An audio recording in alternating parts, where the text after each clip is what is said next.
So I just posted part 1 of things currently happening that are a little bit more on the negative side, but now here's some things that are happening on the positive side of living in Korea. It's tax season, and I don't know too much about it because this is my first year having to file taxes by myself in Korea. The current president, Lee Jae-myung, he and the government have been pushing this bill to help reduce costs like electricity and stuff in Korea because there's a lot of inflation going on right now. So essentially what that means is from any bank account that you are currently using, for me it's TOS, you just click this button, you will get 100,000 won. I don't actually know the ins and outs of it, but for me, I was able to just click the button and there you go. It's gonna be my account on Tuesday probably because Monday's a holiday. It's to help reduce costs of living currently due to all of the shit going on in the world. There's an economic boom in Korea currently because Korea has some of the best technology, if we're being so for real. They have really good chips that are being put into certain phones like Samsung. I still don't have a Samsung phone, but you better bet your fucking booty I will be switching. I don't know if I'll switch to Samsung or maybe something like the Nothing phone, but this is my last iPhone. This right here, my last iPhone. I'm only using it for this long because I just paid it off, but I'm getting my money's worth of this first. And then I will be switching because fuck Apple. So anyway, like I said, Korea has really good technology. You can look into all of that. I don't know much about tech. I can't afford tech right now.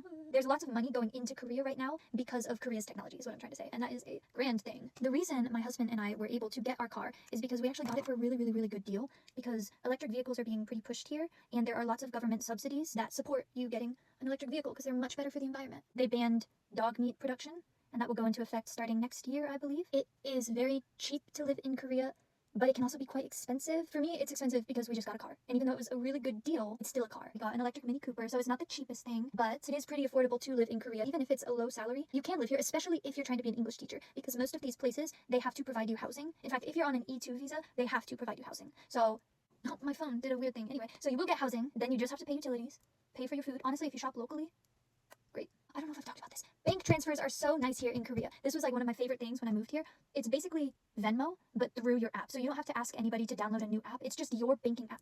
So I have Hana Bank, for example. That's the one that I currently use. I also have Kookmin Bank and I have Toss Bank. I have 3 accounts. So I can just go into any of those and I type in the other person's bank account number and I can immediately send money to them. You don't have to ask them to download Venmo or PayPal or anything else. As long as they have a bank account, you can send money super easy, super quick, super efficient, and yeah, I love it. You know what's so underrated? Shopping in the subways. There's so many fun places where you can just go like in a subway station and shop.